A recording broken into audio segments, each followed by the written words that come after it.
समाप्त करते हुए ट्यूशन टीचर ने कहा, आज के लिए बस इतना ही, कल हम गणित करेंगे। उन्होंने अपनी पुस्तकें समेटी और चले गए।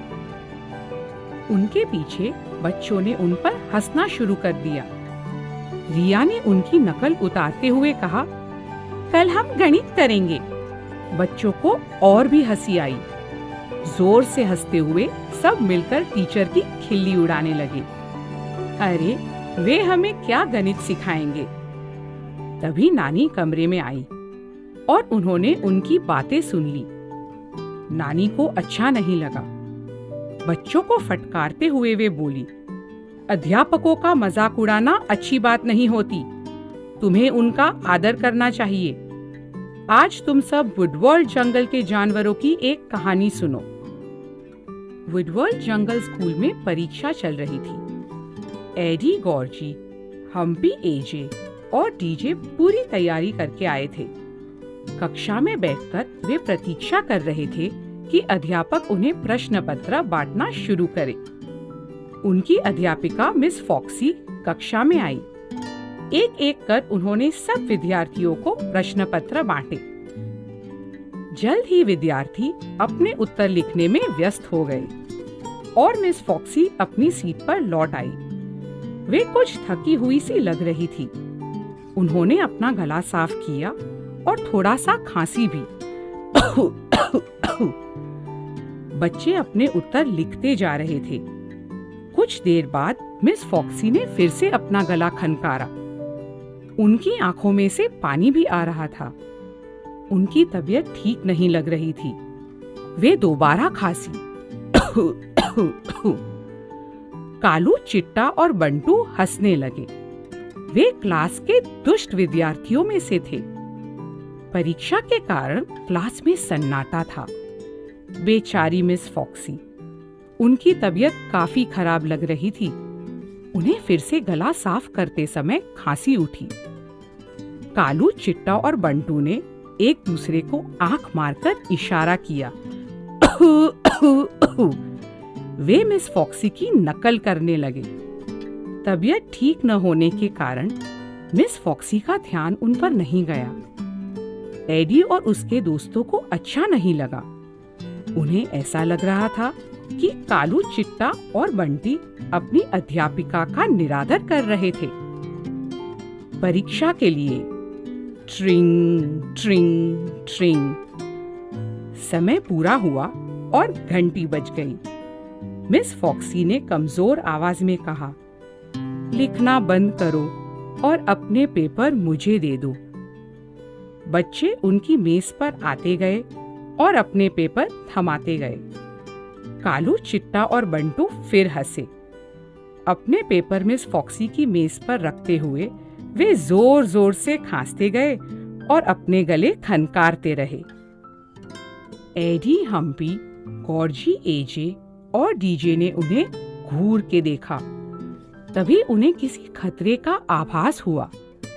मिस फॉक्सी अपने मेज पर लुढ़क चुकी थी। उनका सिर मेज पर था और वे हिल नहीं रही थी। घबराकर एडी ने पूछा, मिस मिस आप ठीक तो है? मिस फॉक्सी अपनी आंखें खोल नहीं पा रही थी। क्या वे बेहोश हो गई थी? एजे बोला, मिस बहुत बीमार लग रही है। वे प्रिंसिपल को बताने के लिए भागे। मिस फॉक्सी को तुरंत किसी चिकित्सक की जरूरत थी। प्रिंसिपल ने तुरंत डॉक्टर को बुला भेजा और मिस फॉक्सी को घर पहुंचाने की व्यवस्था भी की। जल्द ही मिस फॉक्सी अपने घर सुरक्षित पहुंच गई और पलंग पर लेट गई। डॉक्टर भी उनके पास पहुंच गया। डॉक्टर बोले, सांस लेती रहिए। फिर उनकी छाती पर अपना स्टेथोस्कोप लगाकर उनका निरीक्षण शुरू किया और कहा, आपकी तबीयत ठीक नहीं है। इतनी खराब हालत में आप स्कूल क्यों गई? कमजोर आवाज में मिस फॉक्सी ने उत्तर दिया, और मैं क्या करती? परीक्षा का समय है। मुझे अपने विद्यार्थियों के लिए स्कूल में उपस्थित रहना ही चाहिए। डॉक्टर ने आज्ञा दी, आपको बुखार है, मैं आपको स्कूल जाने की अनुमति नहीं दे सकता। किंतु मिस फॉक्सी डॉक्टर की बात मानने को तैयार ही नहीं थी। जिद में आकर वे बोली, मैं बच्चों की परीक्षा के बाद ही आराम करूंगी। अपना सिर हिलाते हुए डॉक्टर बोले, नहीं नहीं, आपको आराम की सख्त जरूरत है। आप आराम नहीं करेंगी तो तबीयत और बिगड़ जाएगी। अपनी कमजोर आवाज में मिस फॉक्सी फिर से बोली, मैंने कहा ना आपसे कि मैं परीक्षा के बाद ही आराम करूंगी।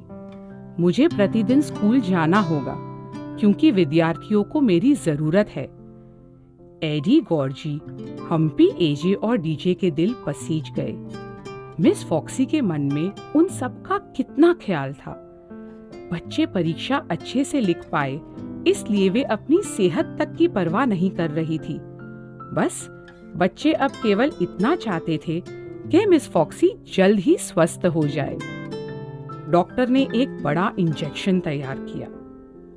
डॉक्टर बोले, मैं आपको यह इंजेक्शन लगाऊंगा, इससे आप जल्दी ठीक हो जाएंगी। हो सकता है कि कुछ दिन इससे आपको नींद ज्यादा आए।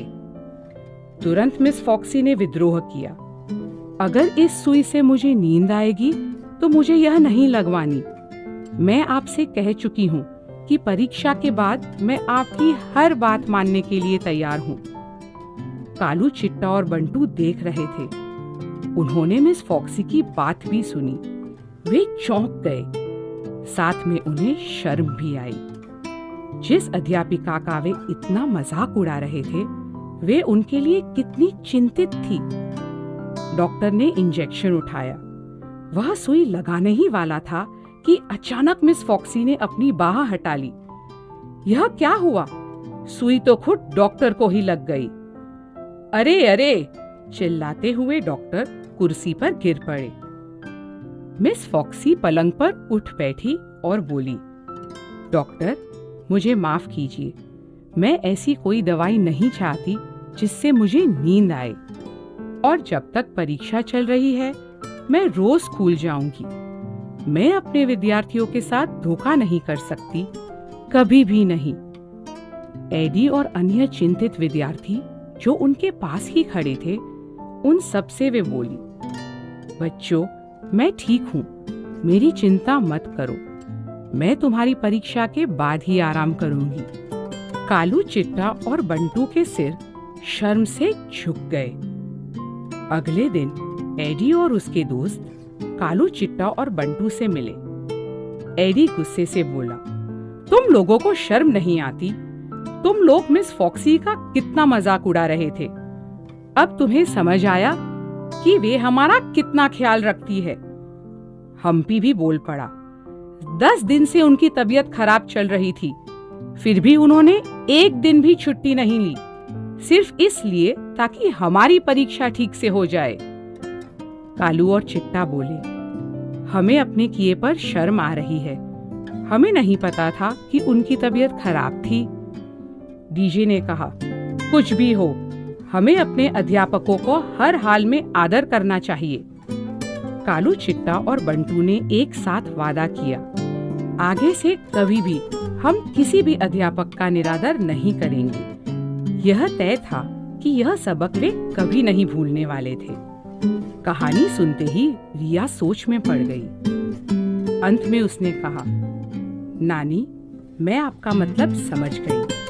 हमारे अध्यापक हमें बहुत कुछ सिखाते हैं, इसीलिए हमें हमेशा उनका आदर करना चाहिए। सब बच्चों ने गंभीरता से हाँ में सिर हिलाया। आज उन्होंने एक नया सबक सीखा था।